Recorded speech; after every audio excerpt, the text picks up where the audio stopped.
Okay, and welcome to the podcast. We are here with the Straight to Hell crew. This has been a long time coming. We're here with Brent Clyburn, Keith Wilson, and the great Don Mew. Thanks, guys. Thank you.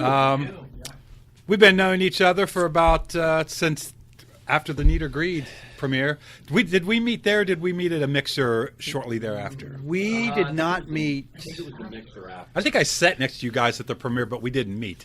Up in the back row? That was. Yeah. Remember? Yeah. Remember, because the dude come up and we're like, Is he going to sit in this empty chair "Wait, right next to yeah, me? he did. I didn't even that's right. Okay. But We're like, who's this spy? Yeah. yeah, we did not meet at Need or Greed, but during a dinner afterwards at Five Guys, Dawn was tasked with the responsibility of getting in touch with one or all of you so that we could get together, because we were pretty excited that there was another filmmaking crew in the area. I Yeah. think it was just back and forth on the internet first. Right. I think you reached out to Jeff first, or was it James? Was James? It might have been James. Yeah. Okay. Because, To the Independent page, probably. yeah. Yeah.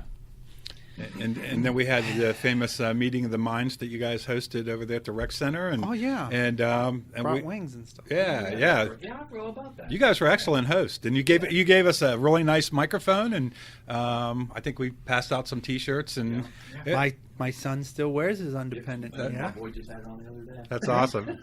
Yeah, it was one of those things where it really did work out well. Us all meeting up. We since then have collaborated on a couple projects, and the 26th, before anybody tunes away, they get distracted at work or whatever. Since it was kind of the brainchild of Don Mew, do you want to kind of explain what we're doing on the 26th? We're having the Ohio Valley Film Festival, Film Fest. It's not really a festival, but we're trying to get any of the local people, any filmmakers, people that won't have any other way to, get there, to be able to see their, Have a forum. Yeah. and to get it up there on the thing now. They can try to get all of me. It's on Facebook. And then on the big screen. Yeah, on the big screen. But, Marquee. yeah, Yeah. Marquee. At the Marquee. In the Highlands. At the Highlands, yeah. Which is where we first met. Well, where we first came into contact with Yeah. Well, the other local Yeah. filmmakers, and Yeah. and that's Dawn and I were talking about trying to. Well, we've been talking.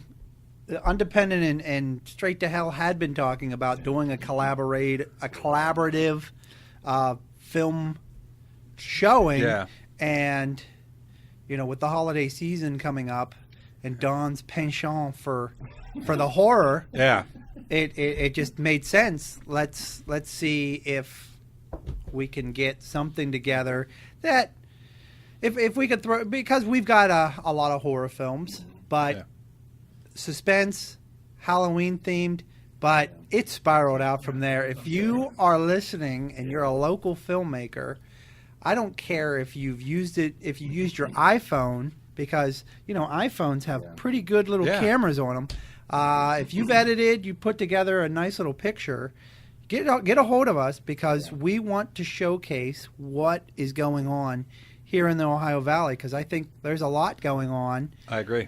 and we can, Yeah, 'cause you can get a hold of me at Don Mew, MEW is my last name, or Straight to Hell Productions. We are on Facebook, Instagram, we're on all that good stuff.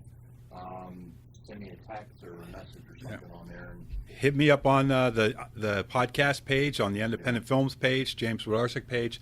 Any way you can get a hold of any of us, get involved. And this will be our first year at the Marquee Cinema at the Highlands, and it'll be on October 26th at 6 p.m. Yep, and the tickets are $5. $5. That's a bargain. Oh, yeah. Yeah. It's going to cost you $30 for popcorn. Yeah. yeah. Well, it's funny. But, my brother has I'm sorry. Go ahead. My brother has a beauty shop up in St. Clairsville, and he said that some people were filming a fight scene out in front of the beauty shop for like 2 hours one evening up there in St. Clairsville, and I said, "Did you go and talk to them?" Because I know it wasn't you guys and it wasn't us. Yeah. So apparently there's some other people that are making a film, and they said that the director even had her own chair that they would move for her to sit in, and which is, hey, more power to I you. ain't got time to say. Yeah, exactly. We're moving. But he said that there was probably 6 or 7 people there, which is more than we usually have. So I don't know if it was a college production, but I hear rumblings of other people that are making films in the area that I've just not met them, and so hopefully we can all get together. About 2 weeks ago, I went to the Strand. There was an open casting call. I did not go for purposes of acting because, as Dawn and Keith know, I don't like to be in front of the camera. Neither do I. I got a face for radio. There is there's a production that's going to be taking place for about 4 weeks. It's a film school production. It'll be taking place at the prison. A gal goes to Pepperdine, I think, and she's come back. She's from the area. She's making a movie about somebody who was one of the last people executed. It's a murder that occurred down in Cabell County, down in Huntington. Oh, nice. But there's a 4-week shoot coming to the pen.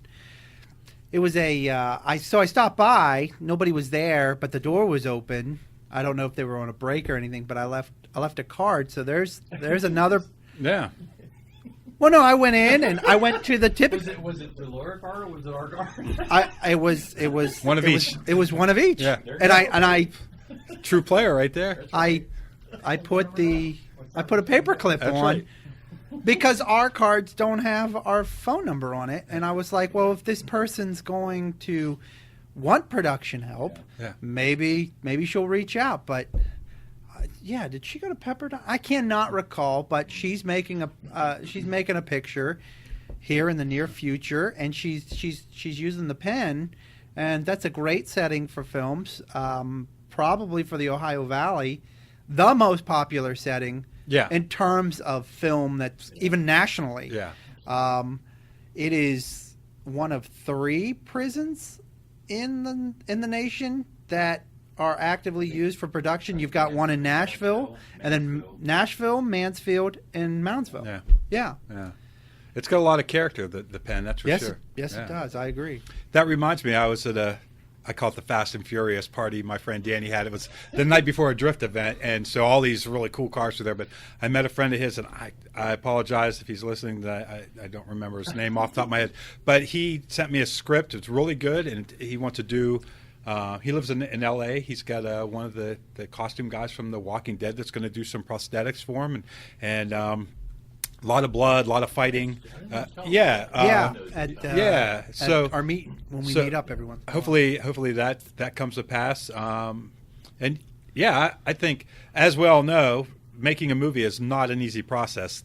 If you can get people that kind of know what they're doing and that are interested in it and kind of committed to doing a good job, it makes what we do a lot easier. And I know if there's a lot of smaller groups out there that are kind of struggling, if we can all get together to help each other out, that makes a big difference, which takes me to I'd Kill for a Smoke, a film that I had in mind for a long time, and that was the first project that we all collaborated on. Or no, was it second? Second, yeah. You guys jumped in on the sit-down right away. I think that was right after we first met. Yeah. We came along to the sit-down. We were just supposed to do just the effects. Yeah. Gunshots. Yeah, we were going to do a gunshot. Yeah. That's right. Which turned out great. Which And- is really Dawn and Keith. They're the effects guys. I just tagged along and ended up holding a boom mic. You did. You did. Well, I think one of the cool things about us all getting together is that we have different skill sets, that you guys brought a lot to the table that we didn't have in terms of special effects and just like a bank of equipment, a lot more technical knowledge than we have. And Like our stuff, man. and you guys run deep on like locations, especially here in Martins Ferry. I was really impressed. You had that converter in the back of your truck so that we had an outlet to recharge camera batteries right there in the bed of your truck. Like that was, to me, very helpful and very impressive. And we kind of were able to get the deal with Marquee, and I got a pretty good line on actors and some other things. So it is. I think we complement each other. And when we did I Kill for a Smoke, the two groups worked together great. We had a blast on that film. Yeah. Stepping back for a second to Don, jack of all trades. This guy. Jackass or just Jack? Jack of all trades. Jack. Okay. Of all. Jack His- of. Yeah, his jack off. No, no, he's quite the fabricator of props. I mean, Yeah. when he and I first met in 2008 in my office, he wasn't coming to me for. Yeah, it was a family issue. Yeah, it wasn't anything related to things that he does. But, he and I became friends on Facebook, and I was seeing you were still doing masks and Halloween props Yeah. that were automated. That Yeah, the animatronics. animatronics. You were doing things, and I was like, Jesus Christ, this guy. And he was taking gym equipment and fabricating it into things for camera gear. I mean, I was like, well, hell, I need to hitch my wagon to this guy. Yeah.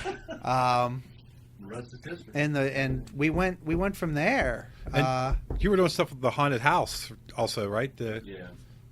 We were I was building and selling more stuff online. We don't even want to get into that. But, most of my stuff was over the internet, and I collaborated with a few people here and there, but mainly over the internet, business-wise, and building stuff for companies and personal people for their homes and stuff like that. And then we would do like the charity stuff here in town. We do them every year. Keith and I has gotten into that stuff a little bit. Yeah. I don't know if they're going to do it this year, but see, they always wait till the last minute. They go, "Hey, just want to do something this year?" It's like, why do you always wait? Right. They didn't even last time. It wasn't even. It was like 2 weeks, But But it was a lot. It was a lot. We put in I think it was 400 or 500 skids into that building. Holy cow. And did all that in a couple weeks, got rid of it all in one day. Wow. Well, I will say that when we were doing I Kill for a Smoke, you boys get after it. Let me tell you. You guys, I love the attitude because you would look at me and go, "You want to do it again? We can do it again. That's no problem. We can do it again. You want me to put the GoPro on the front of the truck? We can do it." I think a big part of that is because we've been up. Yeah, we've been there. Because you don't want to be sitting in front of the computer wishing you would have had that. Well, and I just appreciated that there was no pissing and moaning. It was just a positive attitude. We're here to make a movie, so why would we complain about having to do something?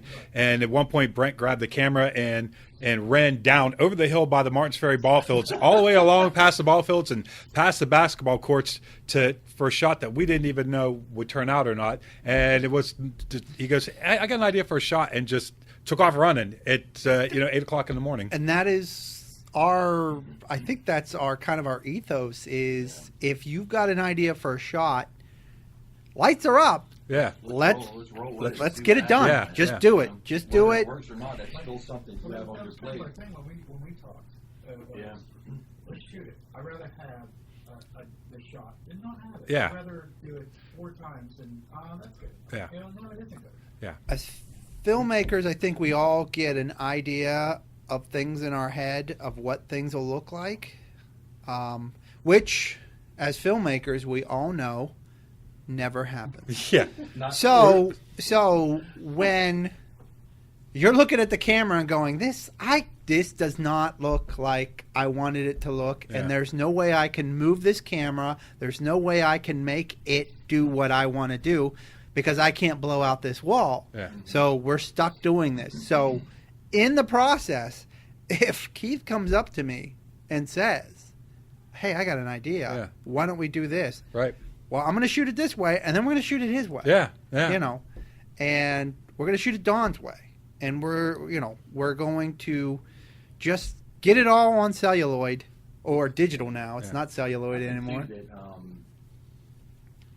I mean, I would think people, when they hear us talk back and forth, it's like we're kind of arguing amongst ourselves, but it's really not, because we've got 3 creative people trying to get one shot, and sometimes we step on each other. Yeah.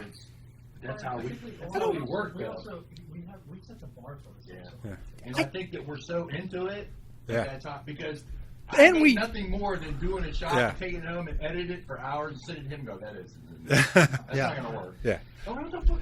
And- What do you mean that's not going to work? And when we talk, we just it's Yeah. laden with profanity. So yes, somebody's going, some outsider's going to look and see, oh gosh, Yeah. Brent's really pissed off at Yeah. Don because he's telling him it won't fucking work. But he's not saying it in like, it's not being negative. It's just like, it's I not, gotta- and it's not even a panic. It's right now we have to regroup. We're here. The lights are up. Yeah. Let's get this goddamn thing in the can. Right.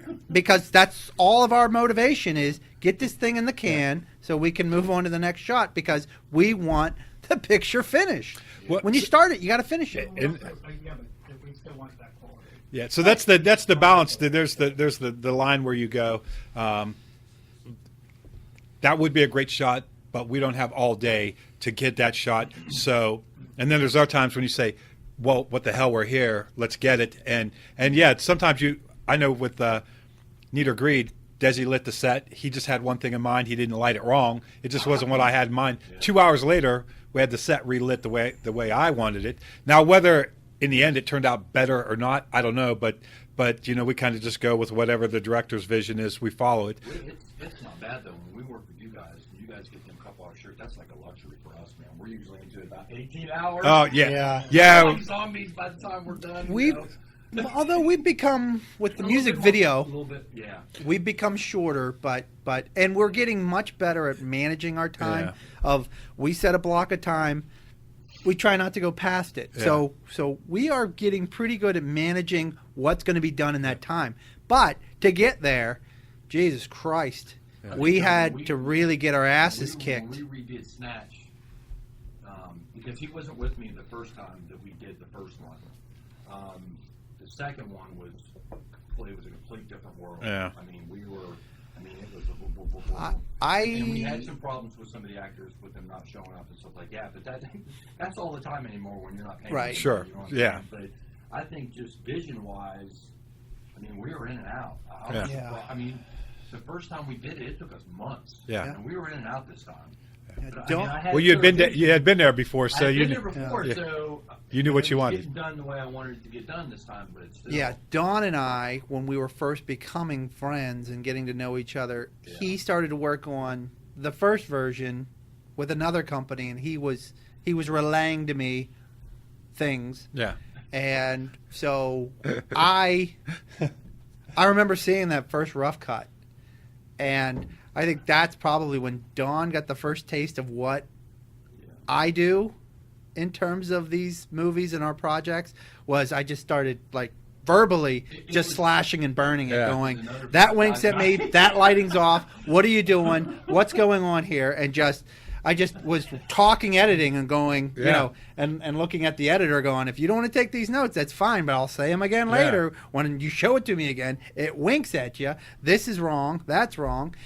And so we went, I think when we went to recreate it, Yeah.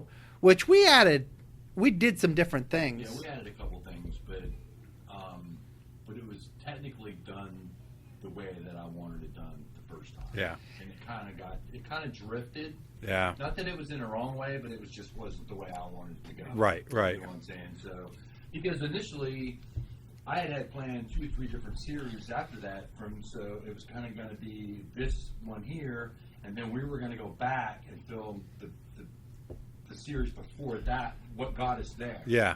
And we may still do that eventually, but at this point, we've got to have a dozen sort of things we need to get done. Right. Right, And there right. may be, and then Yeah. when we were shooting the redone version, we started to talk out sequels. Yeah. Collaborate with some, and there were some really good ideas too. Well, and I'll tell you, people come up to me and they have ever since I started doing this, that they have ideas for projects, and as you guys know, the idea is they I think, and no offense to anybody because they don't really know, but the ideas I think are the easiest part. It's putting them into action, because we could sit around here after we're done with this and come up with 5 film projects, you know, and but I got a goofy notebook all full of Yeah. fucking ideas, Yeah, but I can't find actors. I can't find the setting. I don't And have time. the props. I don't have the money. Yeah. Got you that know. really good for stuff that him and I were working on the first time. That's still setting, and I still think that's going to be something different that you ain't seen before. yeah. But that still needs some work. And we still have a comedy. Yeah. So the Thanksgiving comedy. Thing. Well, and then Yeah. you have the Fresh Yeah. Prince. Yeah. Oh, that's written. Yeah, Yeah. fresh.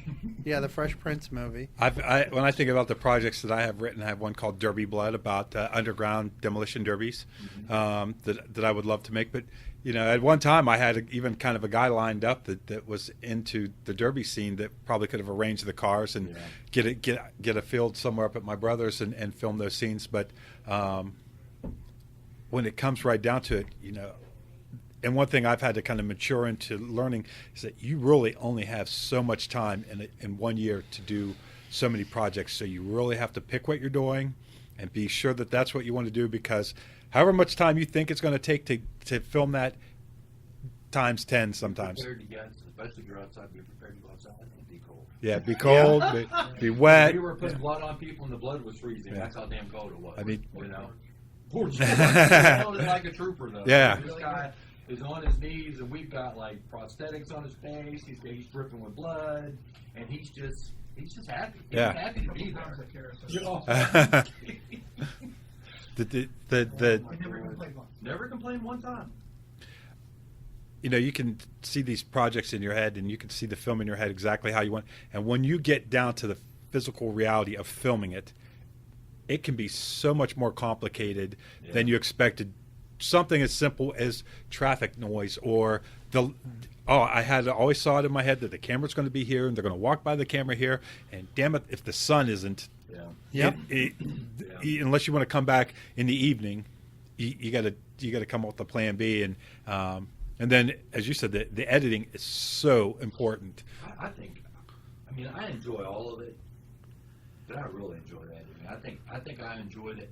I don't know. I can't say I'd that kill I for a enjoyed smoke. editing more than I do the shooting because being around the people, but being by myself in a room, Yeah. and going through a lot of that stuff, I don't know. It's kind of amazing in a way when you think about it, to be able to think that You're building a world. You know, we're at that time now in our lives, because Brett and I both did this in school when we were working with film. Yeah. And that's a whole nother world. Yeah. You know, That was now that was you can sit 20 down, like you say, on your iPhone or whatever. I mean, I don't personally do that, but to have the technology to go from point A to point B and Yeah. to be able to create that. Yeah. It's Right in your I house. learned to edit on a Steinbeck, on Yeah. a big, on razor a big, blades and tape and all that. Yeah. with a big yeah. giant machine that had 2 screens, Yeah. and I had this little spring-loaded razor blade clip, Yeah.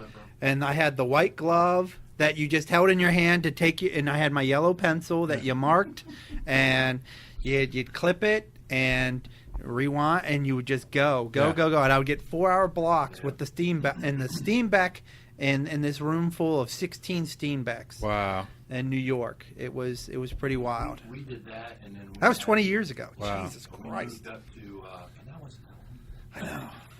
But then you figure, before I was doing in school, my grandparents bought me a 8mm Browning movie. Nice. Yeah. The one you wind up. Right. I still have one of I did those. that, and then we went up to Super 8, where it had like double batteries in it and stuff, you know.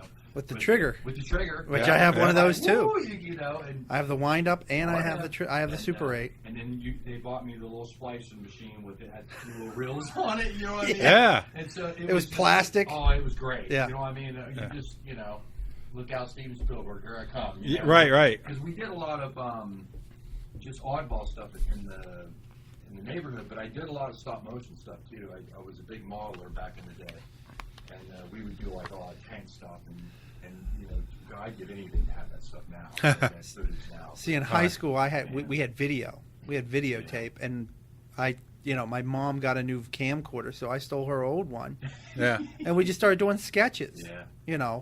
For the longest time, I wanted to write sketch comedy.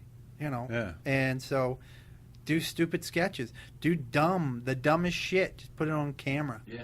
Yeah. See, you guys jumped into this a lot earlier than I did. I've been doing this as far back as I can remember. Yeah. Well, mind you, 1997, when I was in New York, and then I left New York in 1997, I didn't touch a camera again until 2000. When did we do? Yeah, it's just been in recent history, and just in very recent history did I even give myself the moniker of director on a project until we did the music video.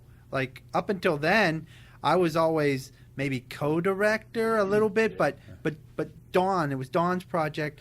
He's running the show, and I would come in and kind of help. 'Cause I think we did Dark Evil before we did that. We did But I was Evil not in first. Dark. That I did not. That was we did that like. I felt like it was That- we tried to see if we could actually do this. I was don't think- involved. Have you seen that? No, I've not seen that. Yeah. And it's actually. It's not that. It's Pretty good. actually not that bad. Yeah. You know what I'm saying? With the cops showing up, and we've always cops show up at all of our shit, Oh. so we're used to that. That was me, but I wasn't there. Yeah, you wasn't there. When we decided, Because that was right after the barbecue. I think we right, talked about that. and I said, I'll buy the equipment. Yeah, the computer. Yeah, we all. He went. We- Because at that time he wasn't doing anything. Yeah. He was kind of like, well, he still is. He's just a check at this point. You know what I mean? Yeah. But I mean, he's a lot more than that now. But I Right. mean, that's where. What he I started. was. Yeah. He was Dark part- Evil, I was just a check. Yeah. I was just a check writer. He was right- Yeah. He bought the computer. Producer. Yeah. Yeah. Yes. He bought the computer, and I already had all the cameras, so Yeah. you know that we had already taken care of. And so it But- became a 50-50 kind of thing. Yeah. He has gear. I'm going to buy all this gear. It's going to go to your place because, Yeah. you know, Somewhere down the line, he weasels his way in. Yeah. But I'm glad he's there, though. Yeah. You know, because it's and then we get back to the same old thing. It's kind of like a love-hate type thing. he hates Because me. I hate him sometimes. I'm not gonna lie, there's days where I hate him. Well, But then there's days I love him to death, though. And same way with Keith. I mean, Keith and I will do that too. We'll have creative differences too, but we don't. It's I don't know. It's But there again, I think it's we can Yeah. take that water. Well, yeah. and Right. you guys do have a unique relationship where one guy will do something, send it to the other guy. He'll be brutally honest and real. I mean, I know that going out. yeah, Yeah, he knows when he sends it to me. You He's got- probably going to hear that's a cliche. Yeah. Knock that shit off. yeah. You guys cut to the quick on that stuff, and Like when we were editing that one movie, you showed me that, and you couldn't see what was missing. That's why I thought, hey, this is what's missing. Yeah. You know, if we have anything right now in terms of our no budget little movies, it's technically we shine in our technicality. I think we can make them look pretty goddamn good. yeah, Because we can make them look pretty goddamn good, and so while we're making them look good, to continue to strive and bust each other's balls about, well, that's a hack move. Yeah. That's hackneyed. Yeah. Screw that. Yeah. You're not going to do that. Yeah, I've seen that in every goddamn horror movie. We're not doing that. right. Yeah. And that's one of those things that you have to keep in mind if you want to kind of shine, especially low budget. If you can have a good quality on low budget and then avoid the cliches, Trying. especially in horror because there's so many of them. It's Unless tough. it's something specific that we want to Right. put in. Yeah. You know what I mean? Just Right. or something like that. Well, If it helps with the story. yeah, and I personally I don't have a problem with the cliche move if it's in service of the story. That's But if we could change it, I'll go for it. yeah. You know. If you could do something not cliche to get the point across. If in Deadwood Springs, if we can avoid this guy's driving fast like an asshole just to be driving fast like Yeah. an asshole and give him motivation, and we did, and we came together with Yeah. it. Because He's texting and driving, and he's trying to get his piece. There's a piece of ass at the end of this drive, and that's why he's driving like an asshole. Right, yeah. And it makes sense. Now it makes sense. Yeah. Now he's not just driving like an asshole. He's driving like an asshole for a purpose. Right. And you just try to do that. Yeah. And I think originally it wasn't even set up where he was doing that. It was just a matter of they were getting they were getting paid to go and take this toxic stuff and just get rid of it somehow. Yeah. So the company was paying him under the table to get rid of all this stuff. And I think it was just a matter of thing where they were driving down this back road and how do we get the barrel off? how do we get the barrel off the back of the truck? Yeah. He was like, well, and then we have to find a truck, and then we have to find a place. A barrel and Well, toxic material. We've got the truck. We've got these guys who are getting paid under the table. Now we got to get the barrel off the truck. So we've got the guy who's just driving fast just for the sake of driving I fast. think originally it was something come out on the road, or the deer or some shit, and he swerved, and it just flew off the back of the truck. But Yeah. we killed that right off. We killed that right off the bat. So And then it was, we go down a little rabbit hole of just like what makes sense. Let's get real. Where does reality come into play? Even though we're going to bend it really quick, we're going to be because we've made a lot of horror films, and we're gonna bend it very soon. We're gonna drop this tree out of nowhere. So, look, we're going to ask you to displace reality and expect that a bunch of zombies are attacking the water plant, and that this poison that makes zombies is getting into the water. Yeah. But before we get there, before we ask you to displace reality of getting there, please believe us up to this point. Yeah. Well, and they'll forgive you a couple things if everything else is believable. Right. I think, and the sad part for me is the original story that we actually didn't get to shoot. A lot of the scenes kind of bummed me out because we just were not going to be. Didn't have it. Right. I mean, we were lucky to have 5 people show up. Yeah. And Sure. We're talking about a guy crashing a new Jeep into a wall with 100 people out there. Right. Yeah. I mean, and it just didn't. We were supposed to have swarms. Oh, yeah. We were supposed to have swarms of And that just of didn't- you know recalculate of like things, zombie you know. type characters, Yeah. and we just never had it. Yeah. You know, we were supposed to have Yeah. you know On the helicopter. We spent all the money on the helicopters, you know what I mean? when there was a scene. Yeah, there was a scene when Uncle Charlie is found dead, and he's slipping in the blood to get away from the swarm. Yeah. You know, but we couldn't do it Yeah. because we don't have a fucking swarm. And You know. sometimes you just have to say, move on. Yeah, that we can't. Yeah, because originally Leonard was supposed to die. I think he was like the second. Yeah, I killed The second one to die. in the rewrite. I killed the Yeah. sheriff pretty quickly. Yeah, because I didn't like the sheriff part, but yeah.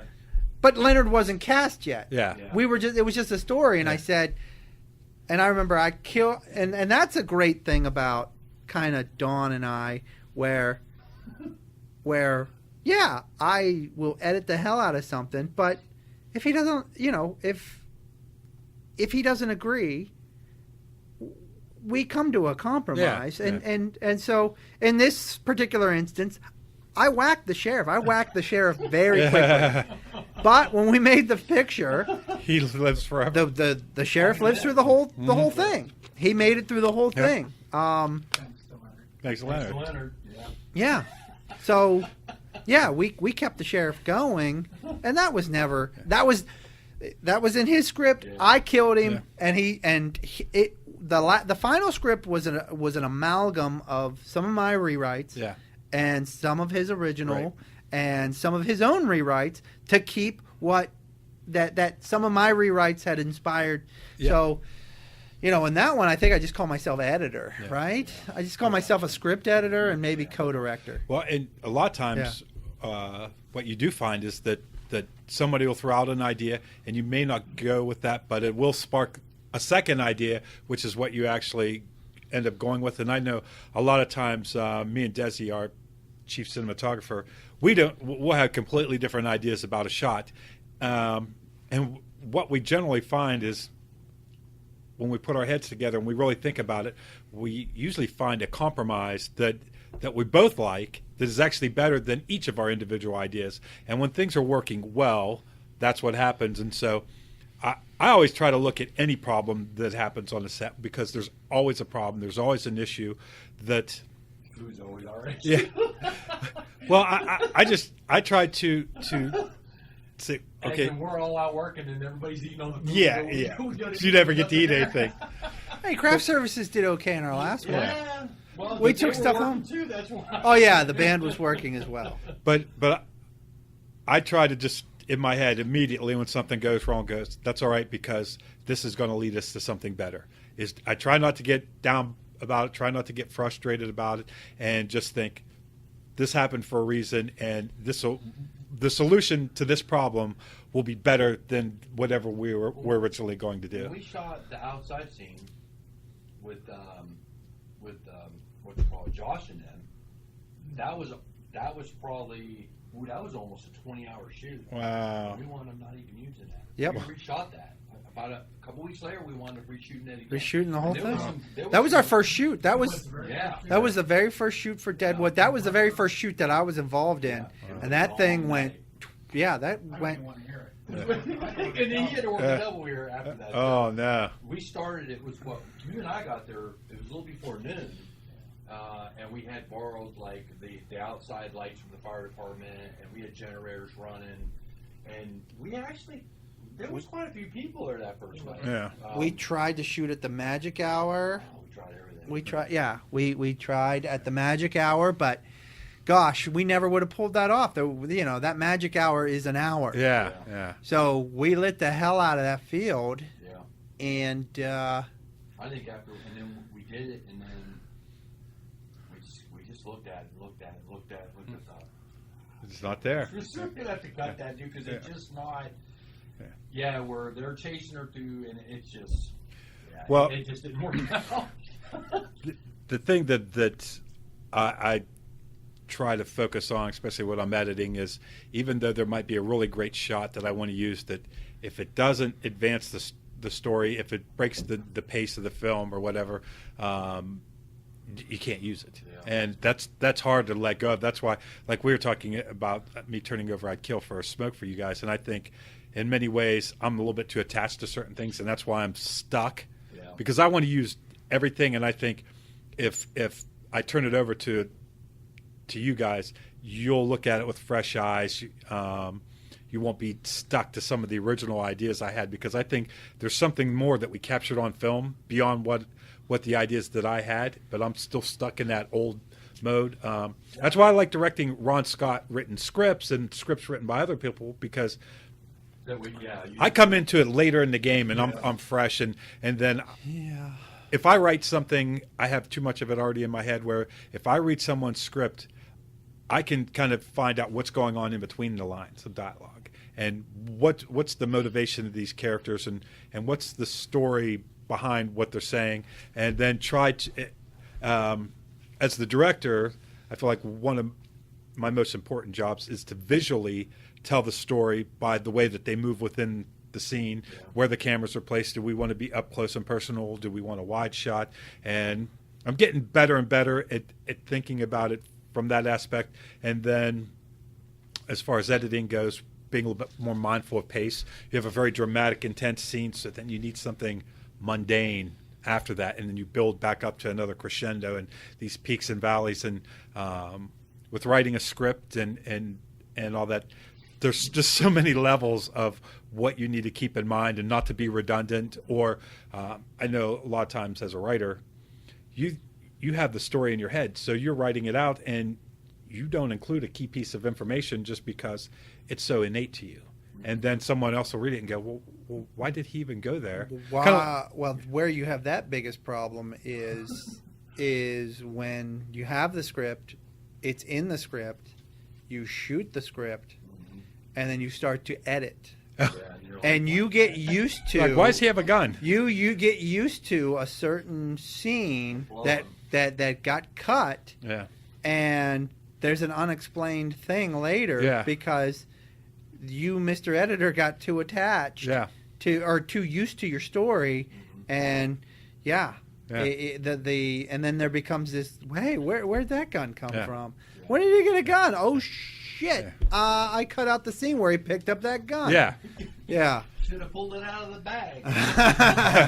I know we had a thing in Need or Greed where he left the gun on the table, and me and Jeff were looking through all the footage, and we're like, I thought we got it. And we did. We had one shot of them walking out with the gun in the foreground sitting on the table. And if we didn't have that, it wouldn't have made as much sense. Yeah. I like directing, but it is very intense. And that's why more and more I just want to direct. I don't want to so much worry about editing. Thank you. A little bit more coffee here.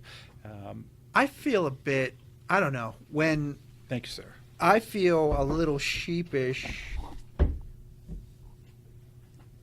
when it comes to directing somebody else. Like you were saying, you like to do other scripts because it's like fresh eyes Yeah. on an idea. I'm kind of the opposite, where it's You don't want to step I'm on more somebody's involved. toes. Yeah, and I don't want to step on anybody's toes. That's why the best you'll get from me in terms of titles, even if I end up, Dawn comes up with a story and we write it, I don't think you did that with the music video. we We rewrite, were all over that. We just kind of showed up and we rewrite, let's say we rewrite the whole thing together, but it's his concept, and I will tend to try to take a back seat, even if I am maybe on the production, taking a little giving a little gusto to it. But the Fresh Prince movie, I'm ready to direct that one because I wrote it. Yeah. You know, the video,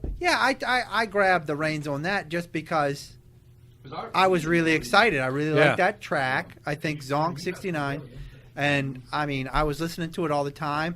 And up until a week before we did the shoot, I had it all in my head until all the scenery changed. And we winged it. And, you know, And it was fun. So you know. for anybody, that's what we do good. That's what we do best. Though.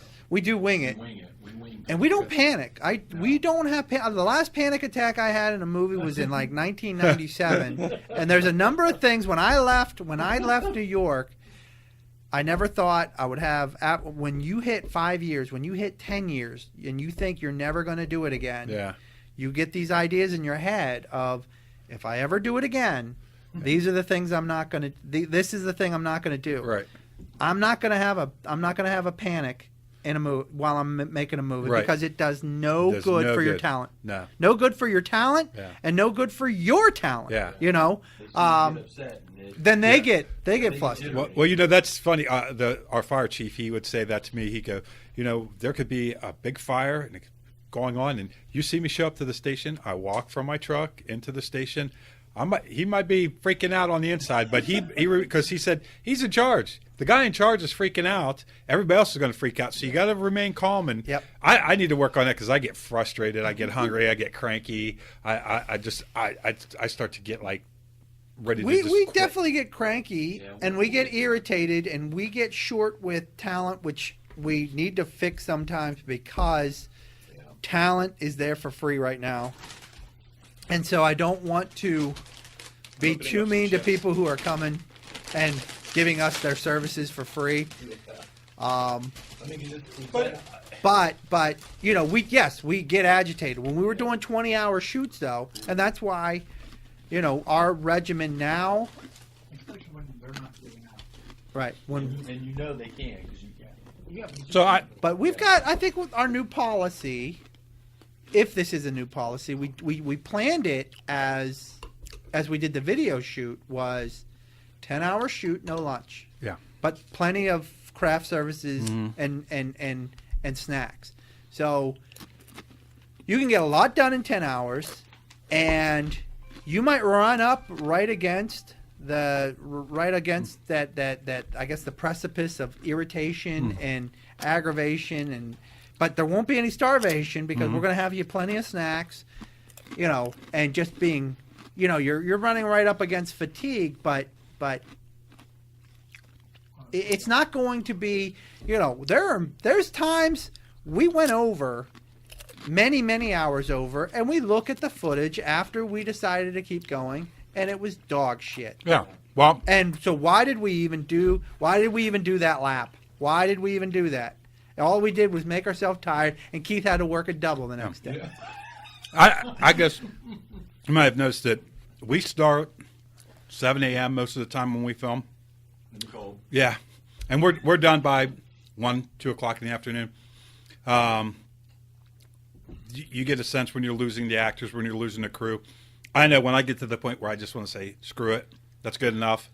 It's time to just call it for a day. Calling lunch, which we learned. We kind of learned. Don't call lunch because on nobody. I kill for a smoke. It was an hour to get. It was an hour for lunch, and then it was an hour of us all just standing around. What do you want to do next? I don't know. And then when we did spend maybe an hour shooting, it was meh, whatever, you know. So that's. I think it was I'd Kill for a Smoke, a collaboration with us all, where I went, no more lunch. Nope. 10 hours and plenty of craft services. That. Once we went to lunch, that was it. Yeah, well, you're out. I didn't want to do any more either. Well, Yeah. Well, we've done it on another movie. Exact same thing happened. Yeah. And it's nice to. You can't get back into it. You can't. And it's nice to just be done for the day. When you finally go out to eat, you have a nice, relaxing meal. You enjoy each other's company. You don't feel rushed. And so it just makes for a good experience of the whole day overall. Because even just, there's nothing worse than trying to sit there and relax and eat your lunch knowing that you got to get everybody motivated and what's going to happen. And like, I'd just rather get everything done, and then when we're done, we're done. And then people got to leave. And On that footage, when Corey was sick that morning, could you tell that was me? no, what do you mean? When I was What running? Mr. Mew is talking about was Oh, that's right. When you ran when we for were Corey. on Yeah, Corey is puking over in the corner. during our shoot for I'd Kill for a Smoke. We lost our talent for about an hour, Or two, yeah. We had one actor, and his job was to run through Martins Ferry, and he was puking. and he was not taking well to the running. So Don took his jacket and took his beanie And his shoes. and his shoes and decided Bucked up and ran. And I think I was in the truck chasing you. I think I was driving the truck. When you were Keith, did you drive? Keith drove a lot. No, I was in with. that you that ran up over the hill? camera? No, you were running the camera. He was driving. The Yeah, camera. that's right. Yeah, Yeah, we run down. yeah, that was fun. Before we get too far along, you guys were referencing a music video. So for people that don't know, it was Mr. Fancy Pants, Zonk 69. Correct. Yeah. And it's out now on YouTube on the Mr. Fancy Pants channel, right? Yeah. It's on Mr. Fancy Pants. You can also find it on Straight to Hell. Facebook? I think. Yeah. Straight to Hell Productions on Gosh. Facebook. Just on go all to- of our Facebook. Well, just go to YouTube and punch in Zonk 69 and you'll get it. Yeah, it's findable. It's fun. Our saving grace in that production is it's a really just fantastic song. Yeah. Like Great song. I love that song. I still listen to it. Yeah, I have no problem listening to it. I adore that song, and we got blessed with having a really great song. You know, this was, gosh, it was a couple months ago. When I saw him in concert, I think I texted Dawn soon after, going, "We're doing a music video," and I found the band because it was they were a fun band. Well, I know the first time I saw the video, I immediately hated you guys because it was that good.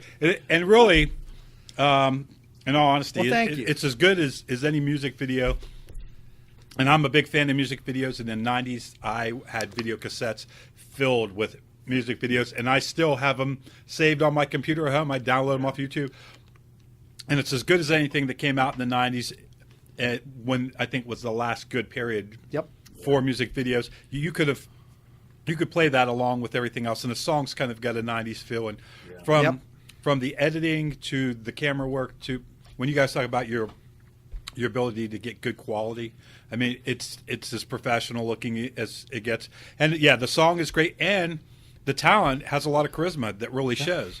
Yeah. Those guys had a lot of personality, and Yeah, that was probably some of the best talent we've had. I mean, every mark it was on point. Sean Decker is a great front man. Ryan, who was singing backup and he was the driver. Yeah. and he was driving. Yeah, Everybody, I mean, and then Matt, who's everybody, he was just so great, just playing that little drum kit in the back seat. It's funny when you watch him. Every time that comes on and I see them in that car, I just start laughing because it's like because there was when I actually did the first after we were done, when they did the GoPro, we had the GoPro connected in the car, and they drove around a few times. And the actual video that I got off that I synced to that's the first one we saw. And that wasn't the music video, but that was what I had put together real quick, just threw it on their private board so they could see it. But it's just it's funny because they're in there joking around. Yeah. You know, and especially after the song when they're headed up toward the house and they're in there joking around. It's like, you know, the thing's beeping and he lost his pick, and it just looks like a bunch of guys having a good time. And that could even been a video in itself. That was sure. You know. Yeah, when he released, when you released, we had a private page, so that Straight to Hell and the band could all exchange that. Yeah, we could all exchange information. We called it the Zonk 69.7, even though there were 6 of us. I was trying to be cute. But you can add me. I'd love to be fly on the wall for that. Well, now we're on the next video. We're in pre-production on the next video, which is Loving the Time of Dollar Stores, which that private page is called the Dollar Store Dudes. I think I called that one. And you know that one we're trying to put together. But speaking of the '90s, some of the first incarnations that are going through our head are very Smashing Pumpkins 1979 that video kind of thing. What will ultimately be, who knows, because we just released Zonk, and we're really I watch it. I watch it, and you know, sometimes I pop it up just to see where we are on views, but then I end up watching it and going, you know, this was all right. This is a little bit all right. We did okay here. I think you guys did better than okay. I really do. It was just one thing too is we've been wanting to do something different. Yeah. And you know, and we're like, let's go do the music video. And I think too that just let me apologize. Let me apologize. Let me make a prefatory comment with an apology to talent we've worked with. But when we talked about when Dawn talks about we wanted to do something different, you know, we were really happy not to be working with a bunch of goth kids, because those were the kids who came out, and we got a band and we saw them and they were like, and it was just something. We weren't doing horror. It was just something different, and it was fun. Technically, when we did Deadwood, and I think we needed a break from it after we were done. Just it took 2 years. Just technically what it took to not have no money. And do the things that we did. Right. It was tough. Well, it was really tough. It was a whole lot of work, and actually, the people that did show up. Right. That actually did show up. I mean, they did, and we had some regulars who would show up and still show up for us when we need them, and they are very much appreciated. Anytime people volunteer their time to help you out, we always appreciate it, and I think I've probably mentioned this even on the podcast before, but Sue Beth, Warren, we're doing the Static, and we're at this office building, and I said, Sue Beth, do you mind indulging me that we just do a couple more takes? There's just a couple things I'd like to try. And she said, this is the only film I've ever been in. I don't know if I'll ever get a chance to be in one again. We can be here all day. I'm in no hurry. I like that. And I like that attitude. Yeah. I like that attitude because we don't know. I don't know if we'll ever shoot another music video. Well, and you know, the other thing is, you know, you think about all the time that it takes from the time you've written the script, acquired all the equipment, got all the extras, booked the location, costumes, props, and all that stuff, and you're finally there for the day of filming, which is why we do this anyhow. I don't think any of us got into this because we wanted to go shopping for props. And then you get there and everybody's rushing through it and they're cranky, and you should be excited. And I've gotten up certain mornings when we had to film, and I'm like, fuck, I don't want to. But Right. I kind of had to talk to myself, and I'm Yeah. like, wait a minute. If you don't want to get up in the morning and do this, then quit doing it. Right. Either you're having fun doing it, and then once I got my attitude adjusted, because it is You a have to. hard, grueling day. But And you do. yeah, Especially when you're not getting paid, Yeah. and those people are not getting paid. And you do have to adjust your attitude. You do have to say, okay, if I'm not going to do this, if I'm not going to go to this shoot, then am I done? Am I Yeah. not Yeah. being, You the gotta be all filmmaker in or thing's all out. done. Yeah. Then you're not doing it anymore, Yeah. and you're out. Yeah. And so, are you ready to just cash your chips in? Are you done? yeah, No, because you want to make another picture. Yeah. Well, then you better show up on this goddamn one. Right. Because these are the people that you need to show up on their picture because you're going to need them to show up on Sure, yours. right. So And- get out. And I think too that it makes it, when we were up in Canton, in the film festival, and granted we didn't win, we were still picked out of the top 10 of Sure. God knows how many 500,000 or whatever Yeah. was picked. Just sitting there. Yeah. And seeing your movie that you worked It's awesome. all that time. Yeah. And in my mind, we already won. Yeah. You know what I'm saying? Because you made your movie. We made it. Yeah. I mean, we got from point A to point B. Somebody And recognized the fact that you. yeah. You're right. Yeah. Right. And then, when I was sitting across from them, I was sitting across the aisle from them. And because I like to sit on the edge, and I think Don likes to sit on the end too. So Yeah. he's sitting on the end, and then there's the aisle, and I'm sitting on the end. I like the edge.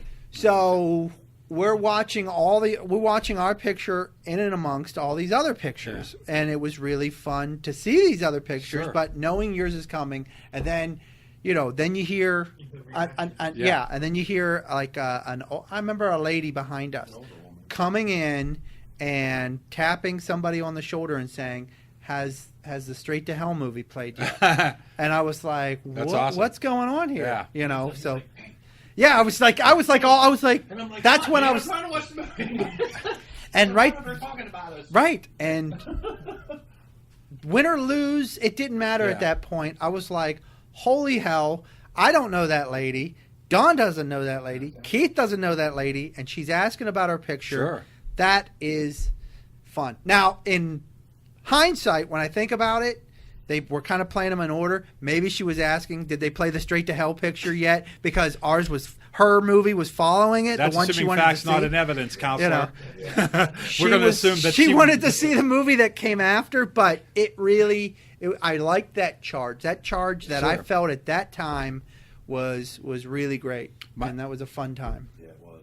My I'll do it again. yeah, it's addictive, right? I think my best moment has to be that when we played the Static for the first time at Towngate, and the lights came up, and there were people wiping tears from their eyes. Oh, yeah. And to make someone actually cry tears that they have to wipe away, that's not a. Nobody can come up to you afterwards and go, "Oh, you made me cry." Either you make someone cry or you don't. They have very little control over it. In fact, most people try to hold back the tears. Even my sister-in-law, who is not a crier, Yeah. she was wiping tears from her eyes. And so for me, that we were able to evoke that response. And of course, anytime you get the audience to laugh, Yeah. that's always a great feeling, because That's- a laugh is genuine.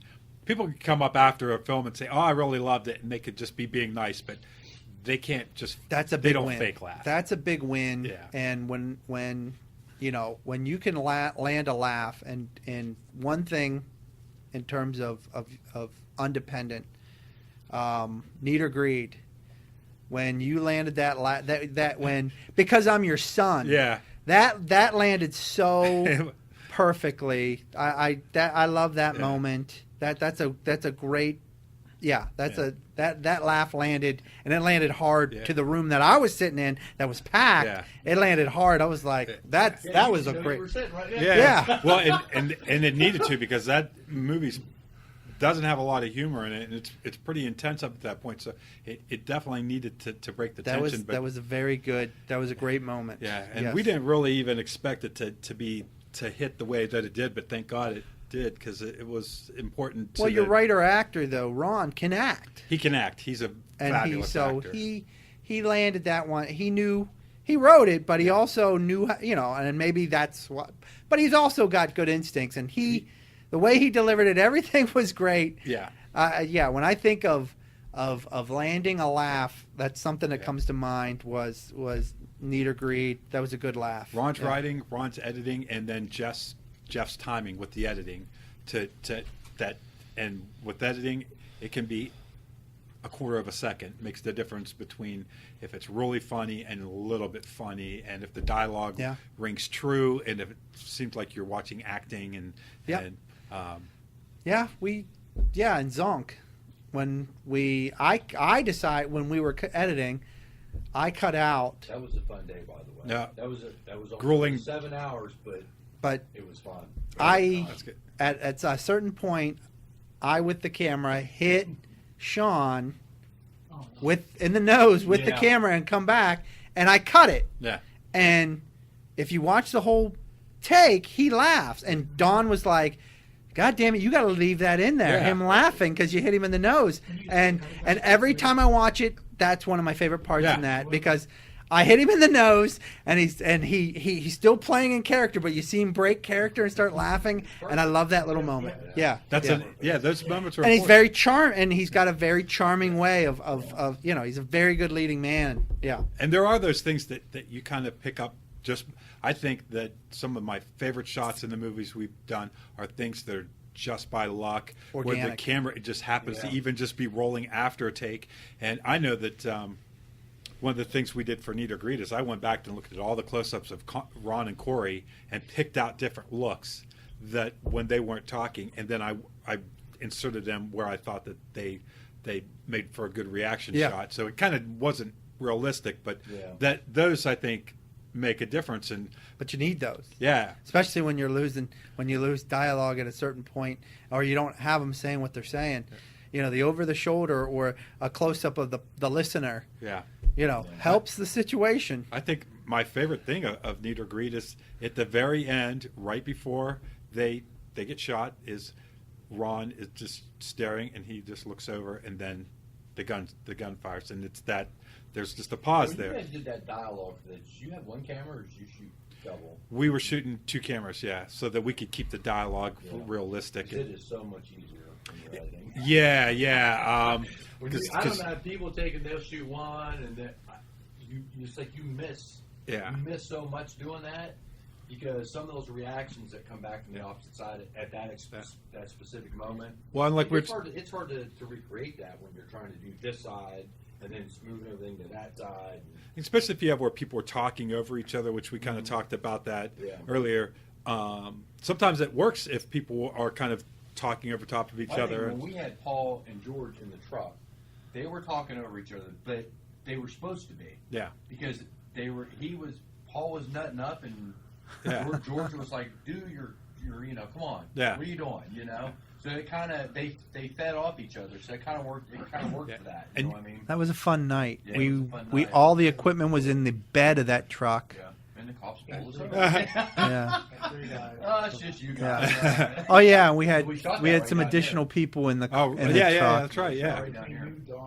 Yeah. Me, you, Dawn, Erica, my brother, and his girlfriend, Shauna. We were all in the back of the truck. Yeah, and like they're all leaning on the back of the truck, and Paul's like, I wouldn't lean against that tailgate.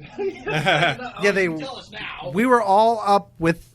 Us 3 were in the window, basically, we had all trying to run audio and cameras. Yeah, and we had the dual screens out, so he was holding the dual screens, and these 2 guys had so they could hear everything that was going on. Had the headphones on. We had them mic'd, and we could see everything from the back, and all I did was just reach up, Yep. And it got to the point where I just let them start doing that, but it was What were we shouting out? We were shouting out goofy direction to George, like, okay, get wound. Like we were winding him up. Yeah.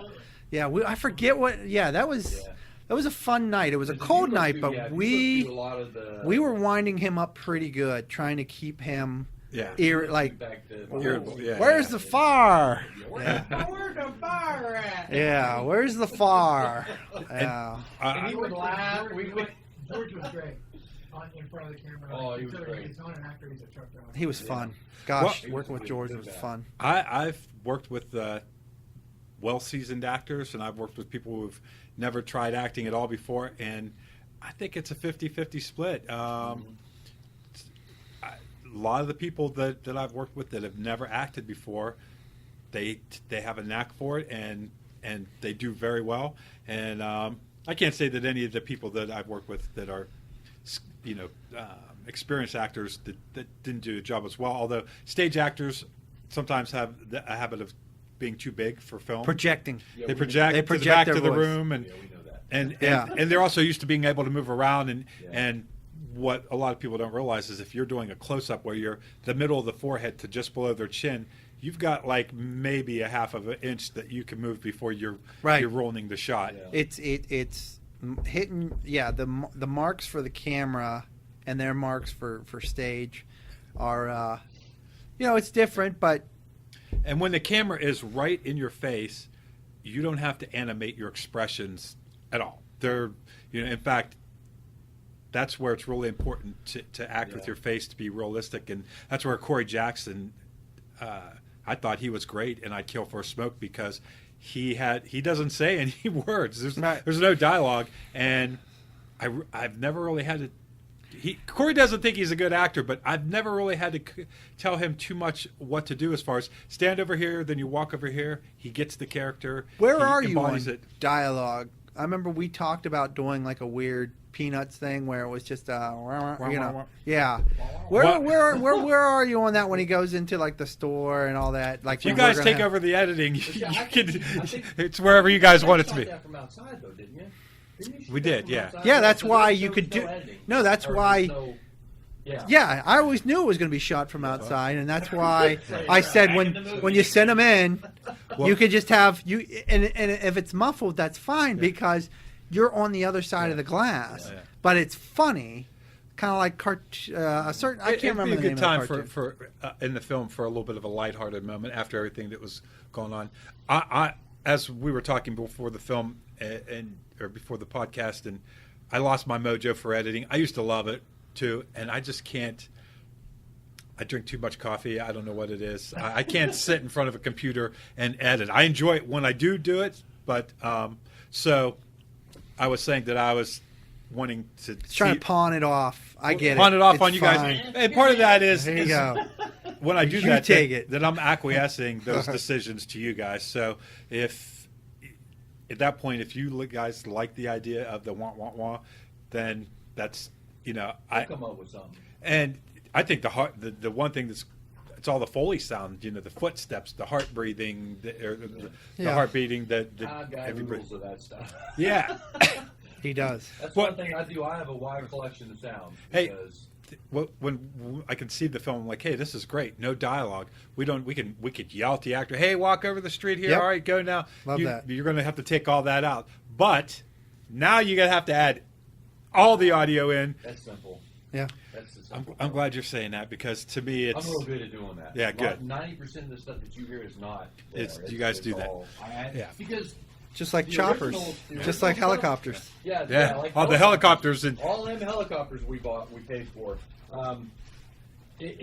When you're actually hearing the real sound on there, it doesn't sound pleasant. yeah. So you have to do Foley stuff, and you have to get sounds and traffic and whatnot, footsteps and stuff like that. But yeah, because the original stuff sounds like ass. You Yeah. can't, traffic don't sound like traffic in a way No. unless you're in a real big city.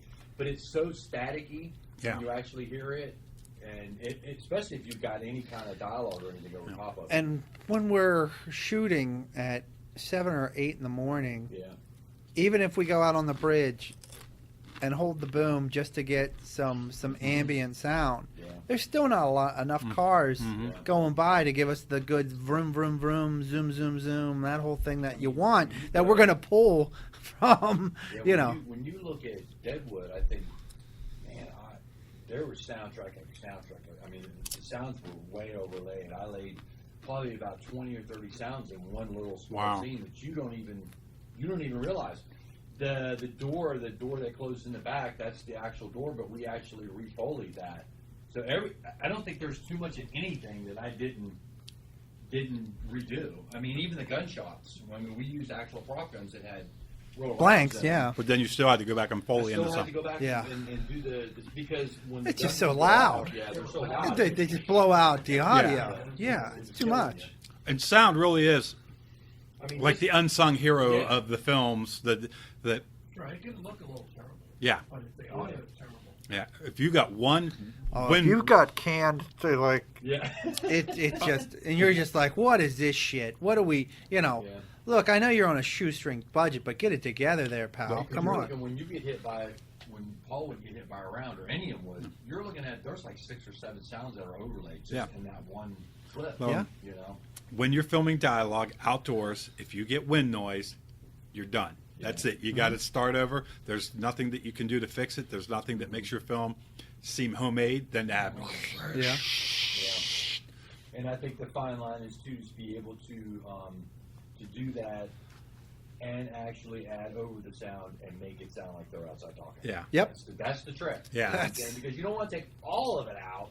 You Yeah. know, you want to put. It's like you're doing all this work to make your audio clean, and then you dirty it up in Yeah. post to make it sound like To make they're it sound, outside. yeah. Right. You know what I mean? But Because there you are, have control over it then. You know what I'm saying? because you can build layers, and like you Oh, said, yeah. layers. You got birds chirping, cars going by, footsteps, someone honking in the distance, all that stuff. All that. Shit You- that, so you know If it's a night and shot, you got the hum of Yeah, the if lights. it's not there- You got all kind of stuff. when you're watching the film, your mind, you know that something should be there, but it's not. You know what I mean? But even like he's talking about with the hum of some of the movies that do that, like when they walk. I can remember when I was in school. You just need the ambient noise of the Yeah. room. There's an air Right. conditioner running in the background that nobody notices. Yeah, that's But right. if you like have a dead spot where there's just you had to cut out, Whoop, whoop, whoop, like the whoop. director Yeah. yells, "Hey, move over here," and you go to cut that out, and it's just dead space. Yeah. That sticks out Yeah, more yeah. than a microphone Yeah. falling on the we floor. always would do.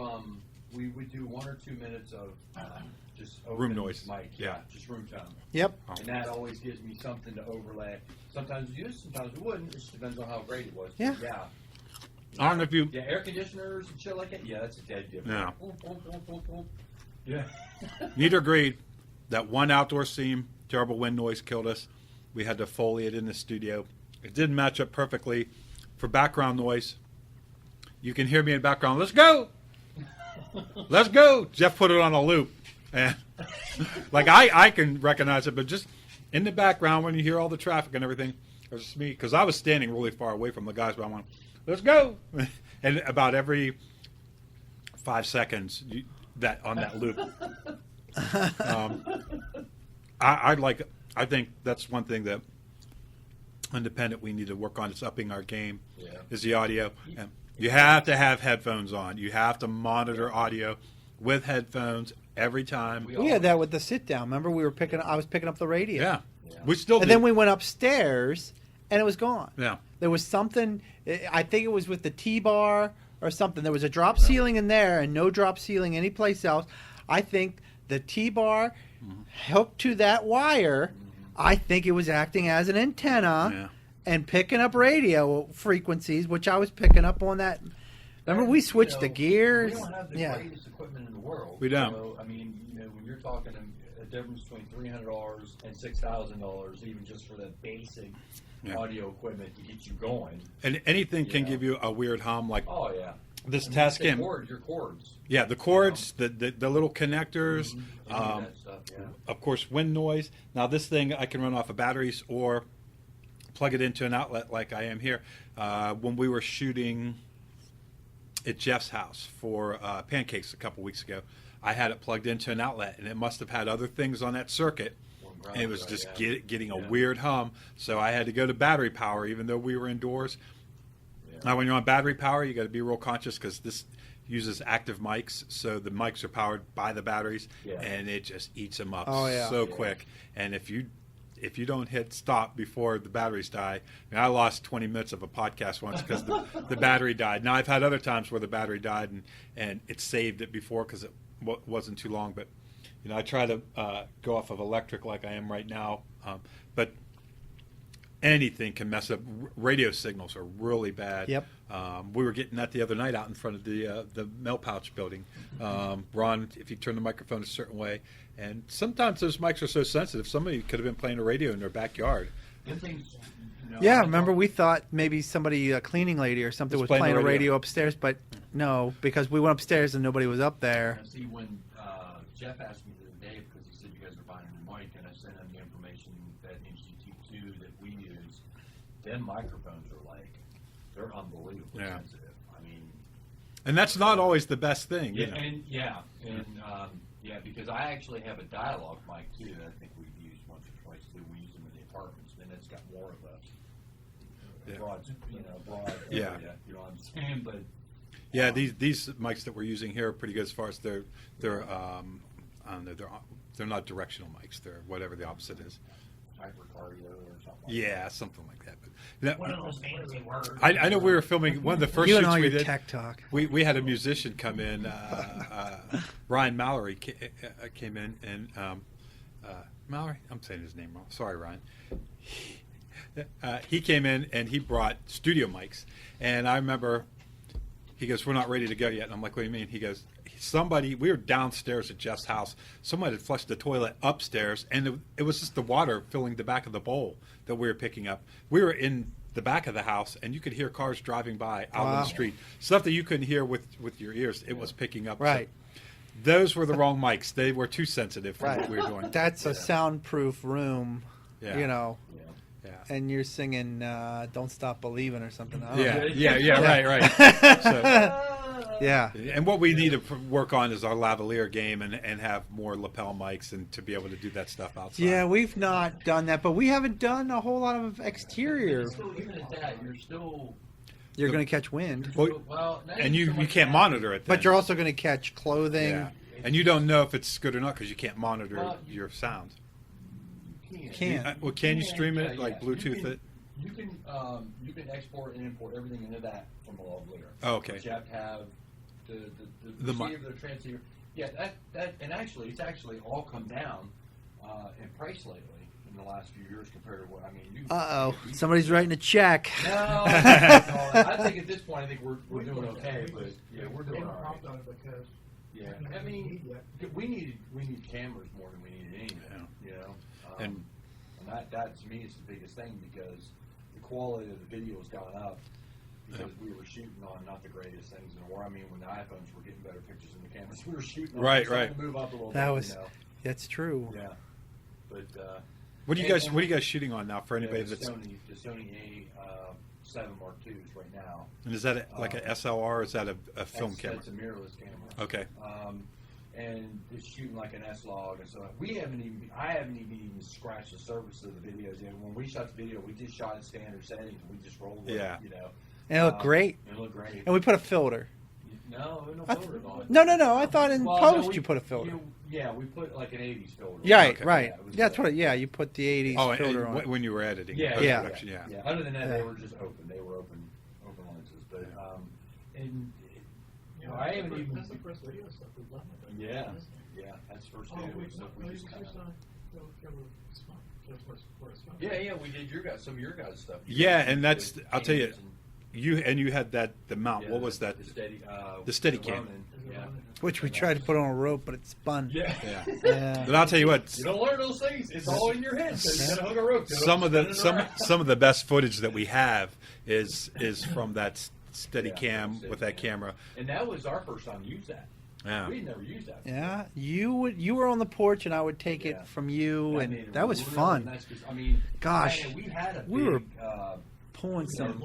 almost a $2,000 steady Looked cam good. setup that we used in some of the.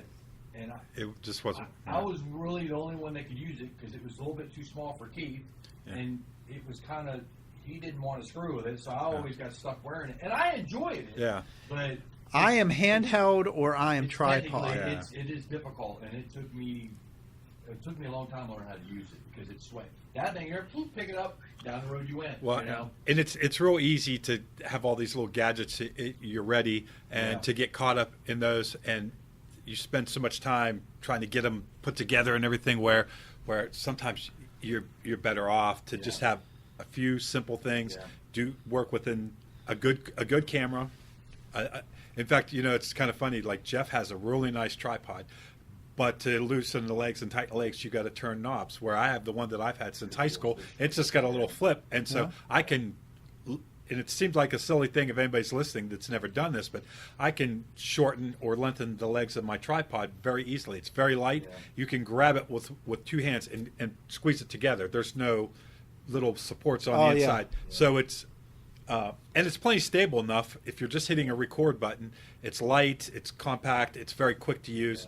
His is very steady and very sturdy and very expensive, but it's not as quick of a unit to use. And not saying that his is right or wrong, but Well, it depends on what you want to do. Yeah. And that's really what it is. yeah, It was built to do something else. yeah. And when Desi got involved, and then now you guys, I know nothing about cameras. I barely. No, I don't. I've handed the camera to this girl once, and she was showing me how to use my own camera. I felt like an idiot, but she knew more about how to use my camera than I did. She didn't know this is how you go back and review the pictures. And Well, it's nice now too, because Keith and I are doing we're doing portrait work on the side. Just you guys are. You're to doing run some killer portrait work. to that jagged edge images.